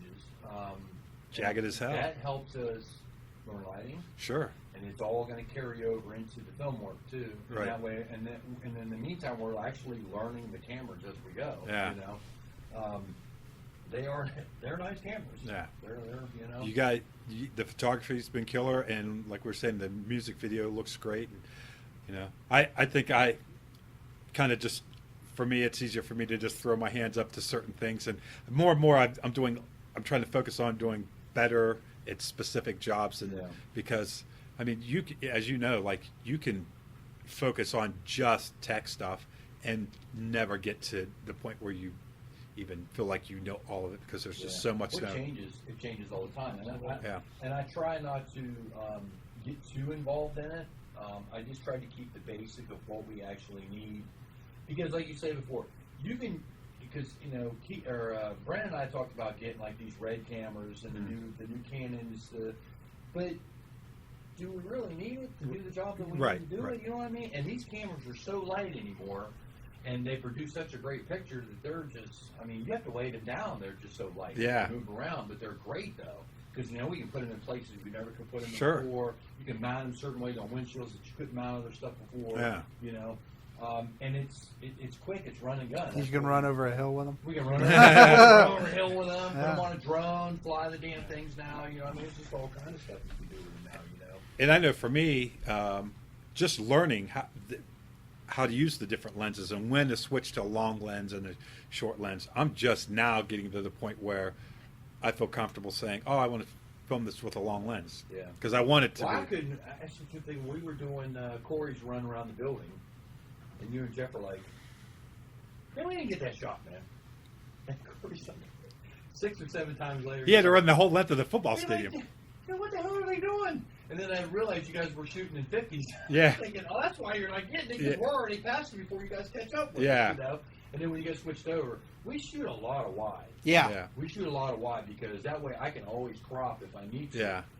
Even when we did dialogue scenes in the apartment, those were shot pretty wide. Yeah. I mean, you know, the 17 to 55s, I think we were shooting probably at an 18 or anywhere from 18 to 24. I think we was around in there. That's still pretty wide though for the area that we were shooting. Yeah. And I did have to crop some of it out to get some of some oddball stuff out, but shooting real close like that, unless you're, I mean, that's a portrait lens. Yeah. It's something you guys, you know what I'm saying? I don't know. I can't shoot at 50 millimeter. That's too close. I need to open it up a little bit more. Well, yeah, and it's funny because like the pancakes and the sticks, me and Jeff went back to just using the adjustable whatever lenses I think came with the camera, and we probably need to invest in a long lens. And Desi told me for a long time, was trying to explain to me the difference between the effect you get from a long lens and a short lens, and sent me YouTube Well, it was tutorials. like when we were doing the 70-200, we had it on your camera on there when the truck was coming out of here, you're zooming in, Yeah. doing like the Hitchcock thing, you know. Right, what I mean? right. And that it makes a big difference when you're using stuff like that. Yeah. You know what I'm saying? It gives you a little bit more flexibility to move around, you know. And like I say, the 50s, it's nice for it's a portrait lens. Yeah. You know what I'm saying? Well, and you know. and And I- if you are doing dialogue, some of it close-up stuff, that's not a bad lens to use, but we choose not to use it. And I think as a director, you if you're trying to get to the next level, you have to decide, do you want everything to be compressed where the foreground, the background, and the person that you're focusing on all seem to be real close together, or do you want to push the background farther in the back? Do you want to spread everything out? And then now you're talking about, for the audience, do you want them to feel more connected? Do you want it to be more intimate? Do you want them to feel like they're seeing it more as a voyeur? They Right. do a lot of fight scenes with lenses like that, Yeah. because it makes them look like they're closer together than what Yeah. they really are. Yeah, with wide angle going side to side, you're covering more real estate more quickly, and so if you want to do a quick side to side to a quick wipe, then you'd use a wide angle. In terms of like if you use like a telephoto lens, if you're going to use a lens that's more telephonic, I guess, telephoto, the things are going to come at the screen quicker. Right. And that's why you'll sometimes see in fight scenes, when you're looking at a POV shot, they're going to shoot it that way because the fist goes faster. Jaws. When Roy Scheider sees the little boy get eaten by Jaws, by the shark, that is a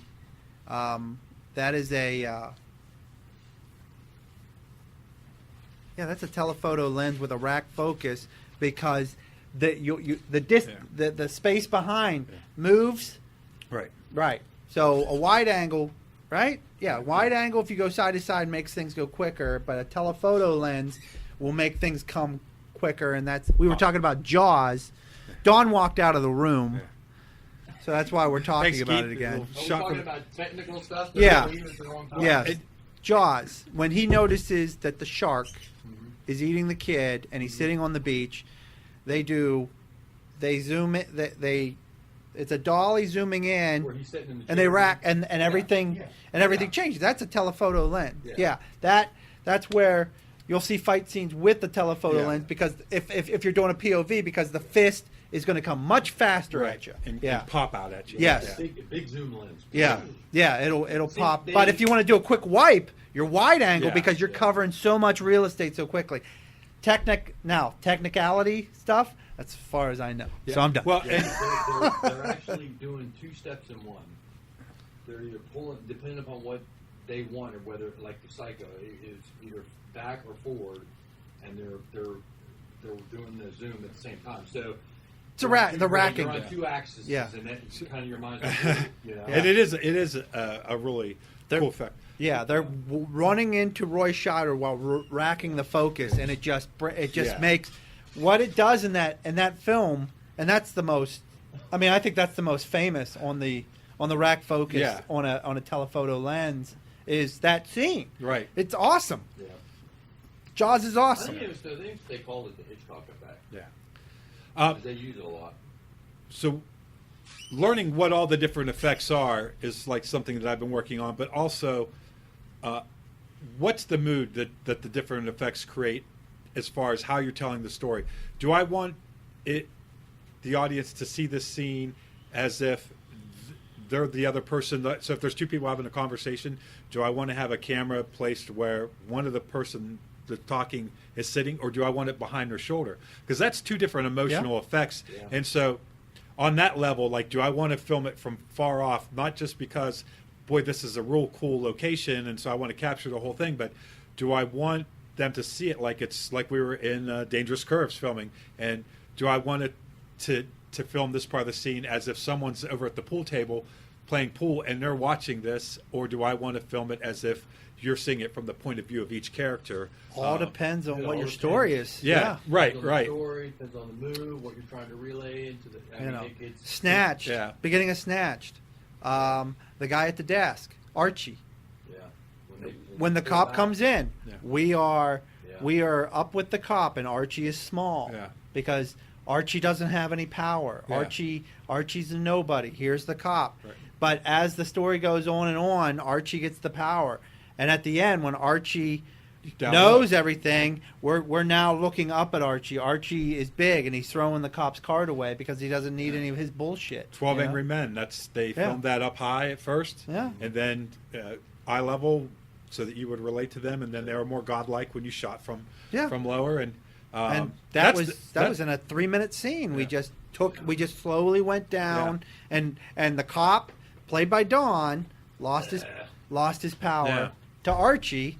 Yeah. And that's the part of filmmaking more than anything now, that because I don't write that much anymore. I don't edit that much anymore.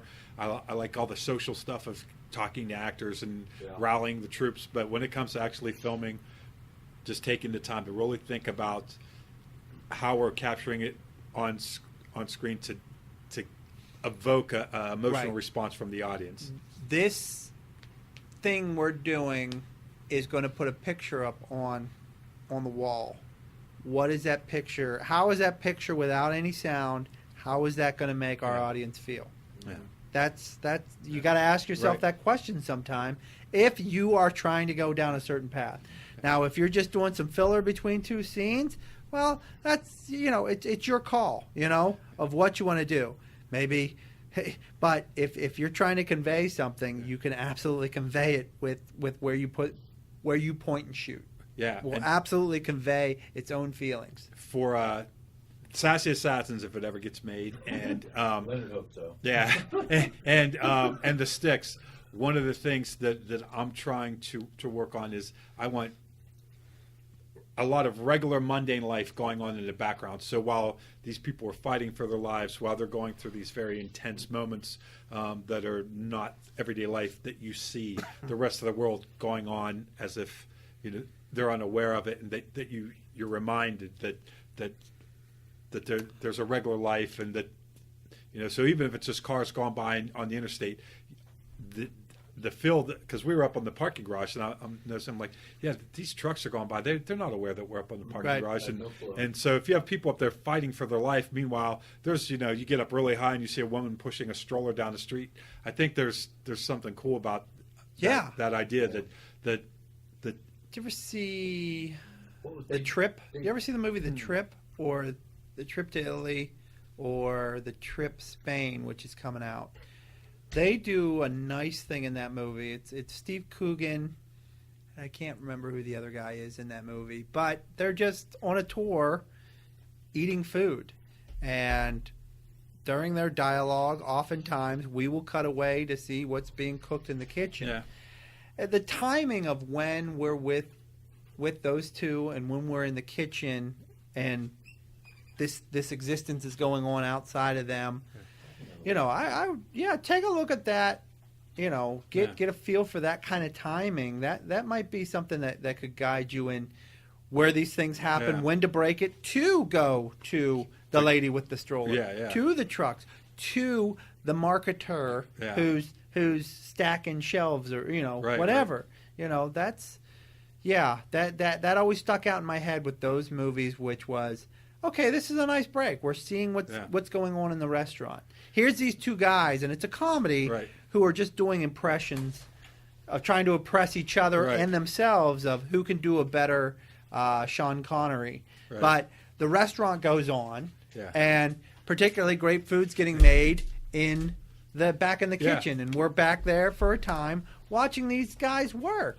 It's got how does it drive the story? It just takes us out of it just takes us to the restaurant for a minute. Yeah. Well, put you back into it again. I like the timing, how they did it. And it gives you a different perspective and everything. The way you frame a shot, whether they always say that you don't put a close up of a hat on the hook unless later on in the film that hat being on that hook, there's something significant about it. But I'm not always super kooky about that either. I'm not always super kooky about that tell. Yeah. I'm not super kooky about, hey, the hat. Hey, they just did a close-up of the hat on the hook, so that's coming up later. And if it doesn't come up, it's going to make you crazy when you're watching it going, well, why the hell did they do the close-up of the hat on the hook? Yeah. Well, I'm not so necessarily so much that you should show the hat on the hook because you need to bring it back later. But by God, if you are going to show it, I just think because the medium of film is you do everything in advance, and then you have the luxury of putting it together later. So There's showing the hat on the hook, and then they're showing a close-up and just putting a spotlight on the hat on the hook. That's what I'm kind of talking about. Yeah, like, yeah. I'm not always super well, that's what I kooky mean about the close up. Yeah. So I'm not always super kooky about that, but if you're going to bring the hat back, you better show it at some point getting put on that goddamn hook. Yeah. And so I guess the point that I'm getting at is that you should act with intent, and sometimes random things happen, but I try my best to not. If somebody asks me, well, why did you place the camera there? I'm like, I don't know. I should never have. I don't know. Why did you use that lens? I don't know. That's just what we use. Say why not? Well, but for me, I want to be act with intent on this stuff. That there's a specific reason. Why does this guy wear these shoes instead of these shoes? I'm with you. I think that What is this doing for the story? yeah. It's and We move a lot. We move a lot in our movies. We move a lot, but everything that you put in the picture should be propelling the story in some way. Why are we showing this? Another thing that's really important to me is blocking and how characters move around the scene. So if one character is walking away from the other character while they're talking, there's a certain drama in that's not in the words. Like one of my favorite scenes from Need or Greed is when Corey walks away from Ron and he's looking out the window and you can see he drops his guard when he's got his back turned to Ron, and you see that he's nervous. He lets his brave face down and he makes Ron talk to his back. And there's something about turning your back on a person, about walking away from somebody, and just having one person sitting while the other person's walking around the room. There's a certain feel to that. Whereas if they're both just sitting there, if someone's fidgeting with their hands, What's kind of that's like when Sarah walked in the bedroom away from Evan. She was all upset. She threw it. We had to shoot that quite a few times to get that right. just to get her to have the timing So right. she was pissed off because he was leaving. Oh, there was something going on behind the scenes. It was no, it was part No, of, it's part of the it movie. was part of the movie. She makes dinner and they're supposed to be dessert. Like, we're gonna have Yeah, sex, Oh. and then he and leaves. he, Uncle Charlie screwed it up again. And so she starts throwing clothes behind her as she goes to the bedroom, which is suggestive of, I'm going back here to take my clothes off, Right. and you're not going to be here. Yeah. Sorry about The, that. one of the first big films I did was The Wedding Dilemma, and I noticed after it was done that there's a lot of scenes where there's two people standing like kind of at a wedge, exchanging dialogue, and after I said no more, they have to be I really like the idea of if two people are in the kitchen talking, one of them's putting dishes away or cutting vegetables or doing something, not just because that just it's so weird I when think just she did. She was cooking. She was cleaning. Yeah. making Coffee. yeah. Yeah.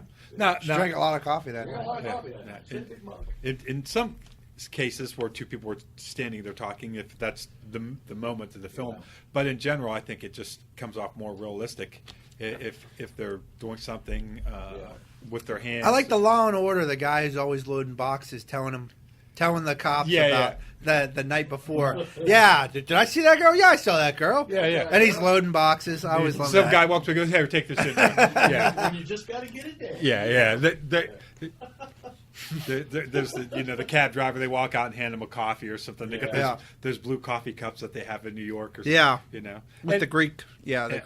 And as filmmakers, we watch that and we can realize that it's cliche moves. But you take that away, and if they just like walked up to the guy and they're just standing there talking to him and he's not doing the boxes, Then it's it makes that- it almost like he's guilty. Like if he's kind of, well, and it's just it less makes it interesting. completely di- Yeah. Yeah. A completely different message. Well, we're making motion pictures and we need people to move. Yeah. So, Right. so right. move. Yeah. Move, damn it. So move, goddammit. Move, Yeah. man. And sometimes it is just to make the scene more realistic and interesting. And sometimes it can be very specific to creating a mood. And sometimes it can even be foretelling to the movie. So Sometimes it's just a trope. You know, Law and Order now. And sometimes it's just They just do it. This guy, we're going to load boxes. That's one of the three things that happen during our questioning scene. Yeah. Is we're going to have a guy loading boxes. And for TV shows, you fall back on those because you're moving quick and you got 1 week to film the script, and these actors, you've never met them before. They come in to do that one scene, and you're never going to see them again. And It's simple. it's Who, TV. Darlene? Yeah, I know Darlene. Yeah. You know. Yeah. Yeah. Yeah, Let me keep they're loading these always up boxes. there fighting all the time. Yeah. You can hear them through the walls. These walls are paper thin. Yeah. Yeah. That whole thing. The whole. Yeah, Yeah. it's all very cliche. I don't want anything more from my Law and Order, though. But you know, yeah, exactly. The interesting thing though with TV now is they're getting away from that. It's that people are watching things on Netflix, and series don't necessarily have a 26-week run. They have a 8 to 10. 8, 10, 6, whatever they want, and they're very cinematic, and they're, you know, the nice thing about TV is that the age of a network having to do something fairly generic for a mass audience is coming to an end, and really what's they're finding is Game of Thrones isn't for everybody, but for the people that it is for, they will pay for HBO and they won't miss an episode. And not everybody liked Breaking Bad, although most people did. But for the people I that didn't get into it until after the last season. And then That was good stuff. Mad Men, some people Love couldn't it. stand it, but it's love it or hate it TV, and I think that's really good for TV, like genre specific. Stranger Things did really well. That's the kind of stuff that networks would never gamble on. But those are all the shows that are really big now are the ones that are hone in on something very specific, and that kind of neutral. Well, I think it's because everything else is so general. Yeah. I mean, once you have a Law and Order, you just stamp out 20 of them. Once And- you have an NCIS, you have 20 of them. Yeah, and also just what they have they call it episodic, the episodic thing where it's one episode, beginning, middle, and end, and has nothing to do with any other episode. You can watch them out of order. That's kind of dying off too, because with Netflix, people binge watch. And like when I think of all the different CSI franchises, The procedurals, yeah. yeah, I wonder who's even watching those. So in my mind, I might be wrong. I'm thinking like people in their people love 60s, those. people in their 70s, or I always like Closure did it. And I don't watch TV anymore, but when I did, I always like Closure did it the night. I didn't want it to be continued. Andy, what are you doing? I mean, hey, Here's a big part of it. I wanted more of the story. yeah. I wanted You more get of the and story. then now, of course, the only series I watch anymore is The Walking Dead, and even that's kind of over the edge. No, they've anymore, but- Kind of Stressed done. out. Yeah, That's I haven't kinda- watched in a couple of years. Yeah. I did, yeah. When they first come out, I didn't see the first season. I didn't pick it up until about midway through the second season. First And season was 4 episodes. There was a lot of there was just a lot of good characters. Yeah. Now it's gotten, and it wasn't even so much for me for the zombie part of it, but it was just the characters were really good. Yeah. The actors that played the characters, and now it's just kind of like we're just doing it to do it now. Well, You know, yeah. and- That's if there's a show that ever beat a dead horse, it's The Walking Dead. Yeah. They're milking that gold. They tell you a story, but they tell you a little piece. Yeah. and They're then milking I that just- cow. I Yeah. just get tired of. Yeah. Now, And I'm not, and like I said, I'm more of a practical effects person, and they've gone more digital now, and I want to see more of the practical stuff because it just looks so much nicer. at this point, they're just churning it out. Well, They've that's what it overstayed is, their just turning the welcome. and- page, you know what I mean? So I used to look forward to it. I can really care less now if Yeah. it comes on or not. You know, Seinfeld, he got it right. He knew that, like, sure, we could make, whatever they were going to offer him for one more season. He's like, They were each getting $1 million an episode. yeah. That was insane. And he's like, no, And there's- NBC was paying it. Yeah. And they would have gladly paid it Oh, yeah. until he jumped the shark, and he didn't. yeah, and he said the Although show's done. One more season is the too many ingredients spoil the soup, and well, and I think what also happens all the times with television, and even like Mad Men, the ending sucked. Is they I like the ending of Mad Men. I was all right with that. I think for me and it's hard to wrap up a series because you come up with a pilot and you might have a couple episodes written, the show gets picked up, and you run it until you basically feel like either the audience doesn't care or you can't do it anymore, and then you have to figure out a way to sum it all up in 1 or 2 episodes, or maybe that last season you finally start to lead up to a certain point. But one of the reasons why Breaking Bad had such a phenomenal... Wrapped it all up. They wrapped everything up. And that's because that was conceived of every episode. They knew how it was going to be, 5 years. They knew the ending from the start, that they knew where they were going all along. So they didn't get to a certain point and go, well, we need to wrap this thing up. There's something to be said for having that ending already planned out in advance, and that's it. Yeah, Mad Men left you hanging all the time. Yeah, because, I mean, Mad Men, But The Sopranos left us hanging all the time. Yeah. Well, I think the Russian is still running out in the woods, right? Right. That Russian never came back. And those are both examples of shows where the creators came up with a concept. They did a pilot. They may have had the second or third episodes in mind, and they didn't know that the shows were going to be successful and run that long. So every week they're flying by the seat of their pants until they're like, well, we need to wrap this thing up. How are we going to do it? And Seinfeld, even the ending of that, it was clever, I guess. But I mean, it's saved by Curb Your Enthusiasm, where they gave a new ending kind of to it. That's right. Yes. Yeah. That's coming back. It's the director's cut. That's right. Curb Your Enthusiasm is coming back, I think, October 1st. Oh, I love that show. It's a great show. show. Don't know is we're coming out with our own music video. We ain't seen it yet. There you go. Well, fellas, we've almost hit the 2-hour mark, so I think we're probably eating enough chips. And yes, I'm sure you've heard us eating chips. That's what we do when we get together. We eat. These guys are bad for a diet. Let me tell you something. We went to Undo's a few weeks ago, and I ate more cheese bread because everybody gave me a hard time because I didn't eat any carbs the other time we went there. So I'm like, well, I don't want to be made fun of. Grilled chicken salad. Yeah. While we all got like meatball hoagies. I had the lasagna and the meatball, and you had that sorry looking, I don't know what the hell that, a couple of pieces of lettuce. You was all upset. You were upset. You were like, this is it? Yeah. I was like, well, yeah, you got a salad. So this last time, she goes, would you guys like more cheese bread? I'm like, yeah, well. Absolutely. Yeah, and they bring it. Nobody else wants any but me, so I sat there and, I about had a carb Ron come gets there, he's like, did I miss it? Oh, dude, we ate already. Yeah. Have some cheese bread. Here's some cheese bread for you. Bread, Here's half a meatball, Well, guys, I appreciate you doing the podcast and everything that you've done with us for Undependent Films, and we have a blast working with you guys. It's been really awesome for all of us to be able to collaborate together. And I meant to mention this at the top of the podcast, but great news for the podcast this week. WeLunk picked up the podcast. They even said, which was one of the most flattering things I've ever been said about the podcast or about me, that if WeLunk had a podcast, it would be this one. Fantastic. And that's a nice thing to say. So I'm very glad and honored to be part of the WeLunk family now, and us now too. And you guys too, and the package deal. I think it's awesome that we're all getting out there working together, and so everybody that listened in, I appreciate it a lot, and appreciate you guys for coming on, and I look forward to working with you, and hopefully you're going to edit I'd Kill for a Smoke, and everybody will get to see it on the 26th, and if not, we'll still be friends. So 26th right around the corner. Yeah, it is. It's coming up. So for Keith, Brent, and Dawn, thanks everybody. See you later. There you go.